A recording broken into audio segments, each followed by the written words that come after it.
So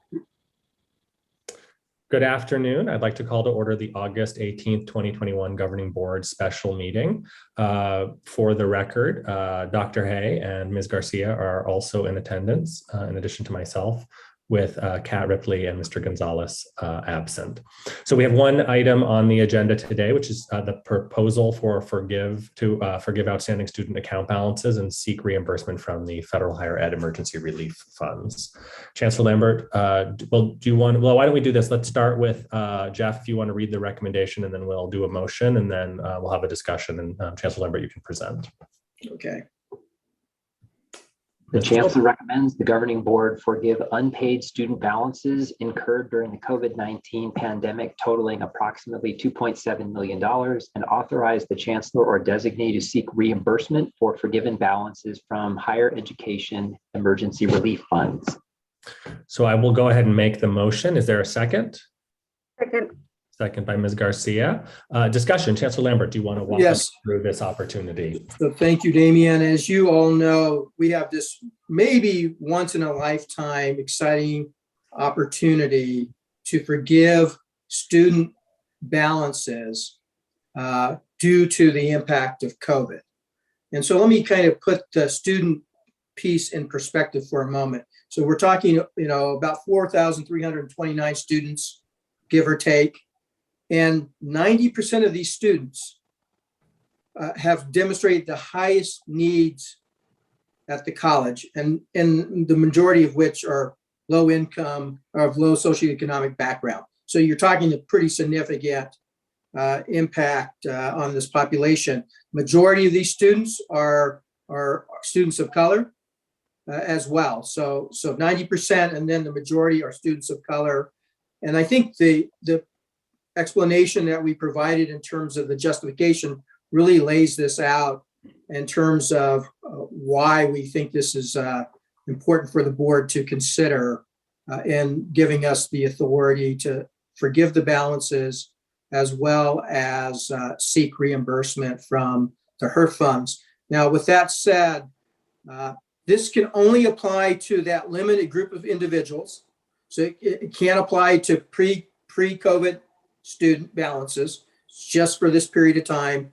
And then the college cannot put restrictions around the forgiveness. So we can't say, for example, we'll forgive you if you come back to Pima. So we have to understand that important difference there, but we can encourage them to come back to Pima.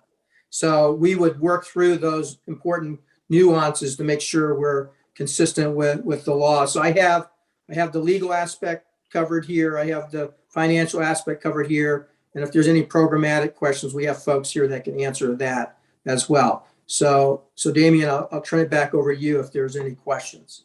It looks like Dr. Hay and then Ms. Garcia have a question. Yeah, so Chancellor Lambert, you said 90%. Those that don't need it won't be eligible. Is that correct? No. So let me back up. We can do all of these students, those 4,300 plus students. We can do that whole group because they fall into the COVID period. So that's the eligible group. Now we can do a subset of that. But what we're recommending is that we do the whole group, because when you look at who's in the group, over 90% are low socioeconomic background or of the highest need categories at the college. So right, then what about trying that 10% that don't need it? Well, you mean that they all need it, but in terms of the 90%, in terms of low socio, there is but I think it would be. No, Lee, I guess where I'm going with is, right. And I'm totally for this. It's totally fine, but I think there has been some abuses in this system, like people who want rent forgiveness and they're fully working and just don't want to pay their rent, or people who are rich white kids and can fully afford to pay Pima tuition and are going to ask for forgiveness of tuitions. I just want to make sure we're being prudent with our money. And maybe I can have, I don't know if David Doré, if David Ariano can tease out, or if you can tease out the distinctions in these categories. Yeah, a board member, hey, I just wanted to clarify that 10%, they're still in need. We just kind of cut off that at the lowest level, the highest need are 90%. So I just wanted to clarify that additional 10%, it's not as though those still wouldn't be Pell eligible students and things of that nature. So they're all Pell eligible. Well, they're not all Pell eligible to my knowledge, no. Well, I think that should be a requirement. I'm just saying. Now keep in mind, Meredith, that a lot of students who come to us, well, I shouldn't say, some of the students who come to us, although they may be Pell eligible, they don't necessarily put in for the FAFSA. And so that's why we try to break this out based on low socioeconomic status and folks of highest need. We can determine that because not everybody, again, is going to put in for the FAFSA. So that's why using that Pell piece can sometimes mask what's really going on for our students. Okay. I've said my piece, but I think there should be some kind of eligibility based upon demonstrated economic need. So just so I'm clear, and just on the point of clarification, Dr. Dore, you said that everybody was in need, but that there was sort of two categories, need and then high need. And so everybody in the high need category, which equals 90% of the total amount, and then there's 10% that come out of this need category. Can you tell us what is the threshold criteria that is being used? You know, I think that Norma worked on that, Bruce. Do you know the exact threshold of how we determined the highest need?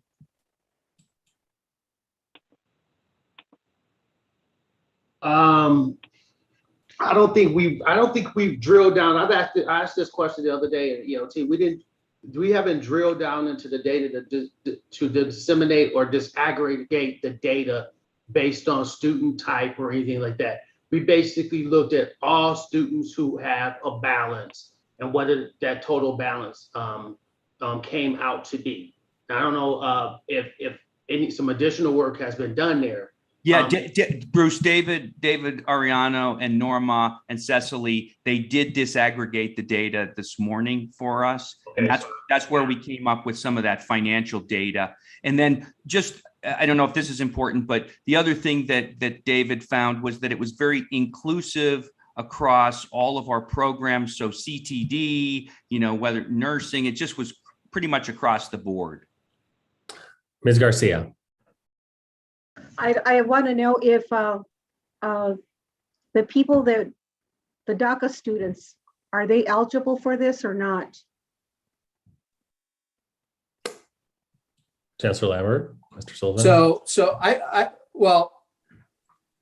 the HERF money, the way it was, Dave's okay. Willing to answer this. So go ahead, Dave. Yeah, let me try to, I think I can address a couple of these. I think I can kind of boil and put them all in one package.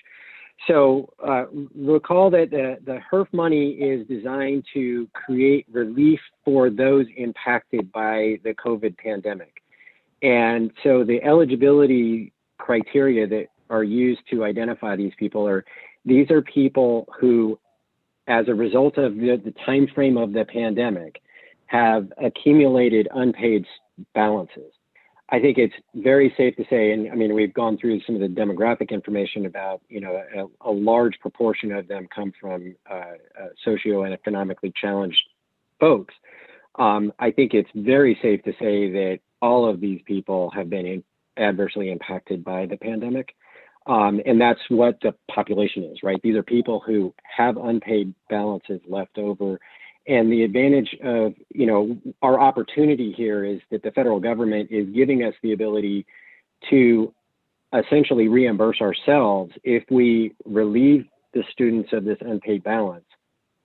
And then they're not saddled with this, and sort of there are not barriers for these people going forward. And so it's an opportunity where the federal government is really providing that support for these people. And I think it's safe to say that all of these people would have been adversely impacted by COVID. So let me answer your question, Maria, this way. Now, remember when the first round of the CARES money came out, it was not designed to be used for DACA students. Right. Okay. And then subsequent rounds came out and there was still some lack of clarity about that. What we're talking about here is not whether a student is DACA or not. This is any student Okay, who has an unpaid balance during this period of time. okay, So I that's want to fine. just draw that distinction. So, I just wanted to make sure that, you know, I wanted to know exactly who was included. And if you're saying everybody is included that has a debt, then that's Right. okay. Now, the other question that I have is the college going to be reimbursed 100% from the federal government? so that's why we structured the recommendation the way we did, was to say, first, give us the authority to forgive, and then allow us to seek the reimbursement from the HERF funds. So it is our estimation that we will be able to cover or repay the college for forgiving this debt from the HERF monies. Okay, one more thing, sorry. Okay, before I lose my thought here, the Hertz money, this is money that cannot be used for any other item, or is that true? So the money has restrictions, right? I mean, there's a number of, I mean, it's not like it's a blank check for anything. There are parameters. Okay, This is one of the parameters in which we can use the funds. So it's all tied to COVID related impacts.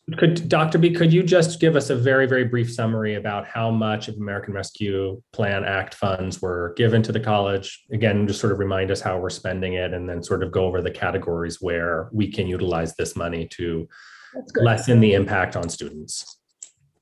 Right. So the funds are in the neighborhood of this ARPA, the HERF 3 are in the neighborhood of 19 million.